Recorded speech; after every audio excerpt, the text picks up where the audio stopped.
नमस्कार, मैं R K Saxena, excellence mastermind coaching Rewa Madhya Pradesh. आज हमारी ये सिविल जज एडीपीओ की 25 क्लास है और हम पढ़ाने जा रहे हैं आपको दंड प्रक्रिया संहिता 1973 अर्थात सीआरपीसी 1973। तो जैसा कि हमारी पिछली क्लास में आपका समन चल रहा था, तो समन हमने सब सुना होगा, समन क्या है और समन तामीली की रीतियाँ क्या क्या हैं। तो हमने कल भी रीति बताई थी कुछ, जो हमारी 24वीं क्लास थी। तो ये क्लास के पहले आपको ज़रूरी है कि आप हमारी पिछली 24वीं क्लास देख लें सिविल जज एडीपीओ की, उसके बाद इसको देखें तो निस्संदेह रूप से आपको फ़ायदा होगा। अभी ये क्लास कंप्लीट नहीं हुई है, अभी इसमें 2 सेक्शन आपके हैं, 69 और वो 68 और 69। तो 68 में तो तामीली के सबूत की बात की गई है कि जब तामील करता जो है वो किसी कारण से न्यायालय में उपस्थित नहीं हो सकता, जो इस बात का खड़े होकर के प्रमाण दे कि हाँ मैंने तामील जो है वो करवाई थी। तो फिर क्या सबूत माना जाएगा, किस तरह से तामील हो गई है, इस बात का सबूत क्या होगा, उसके बारे में बताया गया है। और धारा आपकी जो है वो 69 है, तो 69 में साक्षियों द्वारा जो है वो डाक से भी तामील की जा सकती है, तो उसको बताया गया है। तो आज हम उसको नहीं ले रहे हैं, उसको हम कल की क्लास में लेंगे। तो आज हम ले रहे हैं आपकी 3 महत्वपूर्ण धाराएँ हैं, आपकी 65 है, 66 है और 67 है।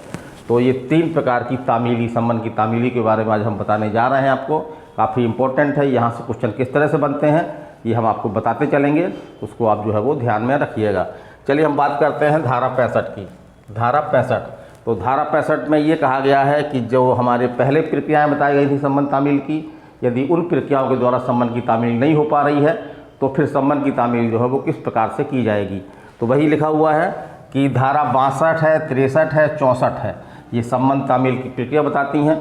यदि कोई सम्मन जो है इन प्रक्रियाओं के द्वारा तामील नहीं हो पा रहा है तब फिर न्यायालय क्या करेगा, तो न्यायालय जो है वो धारा 65 की प्रक्रिया अपनाएगा। और 65 की प्रक्रिया को हम जो है एक विशेष नाम से जानते हैं, उसको कहा जाता है प्रतिस्थापित तामील। क्या कहा जाता है? प्रतिस्थापित तामील। तो ये आपको एग्जाम में क्वेश्चन बनता है कि प्रतिस्थापित तामील है क्या, और प्रतिस्थापित तामील संबंधी प्रावधान हमारे दंड प्रक्रिया संहिता की किस धारा में है, तो किस धारा में है? धारा 65 में है। इस बात को आप याद रखिएगा। चलिए हम चलते हैं। तो धारा 62, 63 व 64 की प्रक्रिया से सम्मन की तामील न होने पर धारा 65 की जो है वो प्रक्रिया अपनाई जाती है, और इसी को हम क्या बोलते हैं? इसको हम क्या बोलते हैं? क्या बोलते हैं? प्रतिस्थापित तामील बोलते हैं। तो ये ध्यान रखिएगा कि धारा 65 में जो है वो प्रतिस्थापित तामील दी गई है। इसको चस्पानगी तामील के नाम से भी बोल सकते हैं, क्योंकि इसमें क्या होता है कि सम्मन की एक प्रति जो है वो उस घर में इस पर सम्मन की तामील की जानी है जहाँ पे वो मामूली रूप से निवास करता है, उसके स्थान पे जो है वो एक प्रति जो है वो ले ही लगा करके उसके दरवाजे में या दरवाजे के आसपास अगल बगल में चिपका दी जाती है। कभी वो आएगा तो उसको जानकारी में आ जाए कि हमको जो है इस कारण से सम्मन किया गया है, ताकि वो सम्मन का पालन कर सके। चलिए हम देखते हैं आगे। तो इसमें होता क्या है, तो धारा 65 के अनुसार क्या करते हैं कि तामील करता है ना सम्मन की 2 प्रतियों में से, जैसे हमने बताया था पहले कि सम्मन 2 प्रतियों में ही होता है, तो तामील करता जो है 2 प्रति लेके जाता है वो, है ना। कहीं इत्तेफाक से अगर मिल गया वो, तो फिर हम व्यक्तिगत तामील ही कर लेंगे। अगर वो मिल गया तो हम व्यक्तिगत तामील कर लेंगे, या उसके कुटुंब कोई सदस्य मिल गया तो उससे हम कौन सी तामील कर लेंगे? विकसित तामील कर लेंगे, माने उस कुटुंब के किसी वयस्क पुरुष सदस्य पर हम तामील कर लेंगे। जब दोनों स्थिति नहीं है तो फिर तीसरी 2 प्रतियाँ लेके जाता है, स्वीकार से लेके जाता है। अब 2 प्रतियाँ लेके गया वो उस स्थान पे, तो क्या करेगा वो उस स्थान पर जहाँ पर कि ऐसा व्यक्ति इसको सम्मन जारी किया गया है निवास करता है, तो उस स्थान के किसी ऐसे भाग पर, है ना, जो आमतौर पर हम उसको जो है वो दिखाई पड़ता हो, उसको देखे बिना हम नहीं रह सकते, है ना। जैसे दरवाज़ा है, दरवाजे पे लगा दिया, या दरवाजे के अगल बगल पे लगा दिया, तो ऐसी जगह पे लगाना जो है जो कि सहज रूप से जो है वो दिखता हो, तो क्या करेगा? उसकी एक प्रति जो है वो लगा देगा, उसके दरवाजे के दाएं बाएं या दरवाजे में लगा देगा, और दूसरी प्रति जो है वो न्यायालय को भेज देगा। और अब क्या होगा? अब न्यायालय के विवेक पर है कि न्यायालय समुचित जांच करने के बाद जैसा वो उचित समझे, यदि वो ये पाता है कि नहीं सम्मन की तामील हो गई, उसको जानकारी हो गई होगी, है ना, तो न्यायालय क्या करेगा? सम्मन की तामील को मान लेगा और घोषित कर देगा कि सम्मन की तामील हो चुकी है। लेकिन यहाँ पर न्यायालय जो है दूसरा विकल्प भी चुन सकता है, यदि उसको जांच के बाद चलता है कि नहीं यार इस तरह से सम्मन की तामील जो है वो नहीं हो पाई होगी, वो तो काफ़ी दिन से घर नहीं आया, तो फिर क्या कर सकता है कि नए स्तर पर सम्मन तामीली क्या दे सकता है कि फिर से तामील जो है वो की प्रक्रिया जो है वो शुरू की जाए। तो यही आपके प्रावधान है और इस प्रावधान को हम बोलते हैं सम्मत, वो क्या बोलते हैं, प्रतिस्थापित तामील। चलिए अगला सेक्शन लेते हैं हम। तो अगला सेक्शन हमारा है 66 इसमें सरकारी सेवक पर सम्मन की तामील।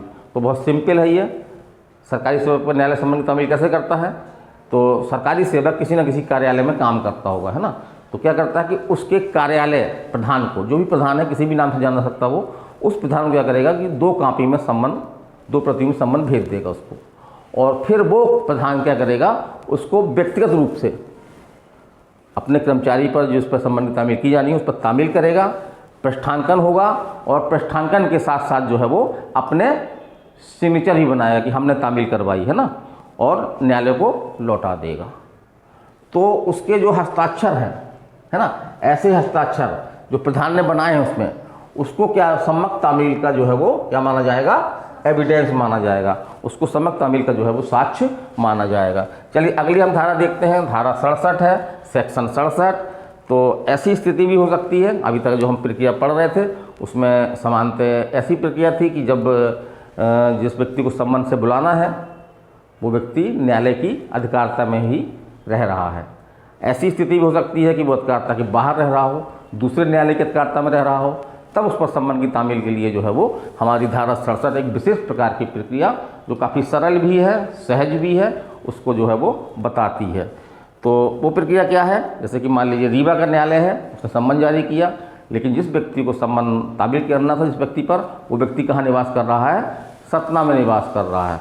तो क्या किया जाएगा इस धारा के अधीन, तो हम उस न्यायालय, उस मजिस्ट्रेट के क्षेत्र में जिसमें वहाँ निवास कर रहा है, उस मजिस्ट्रेट को जो है वो सम्मन जो है वो 2 प्रतियों में उसको भेज दिया जाएगा।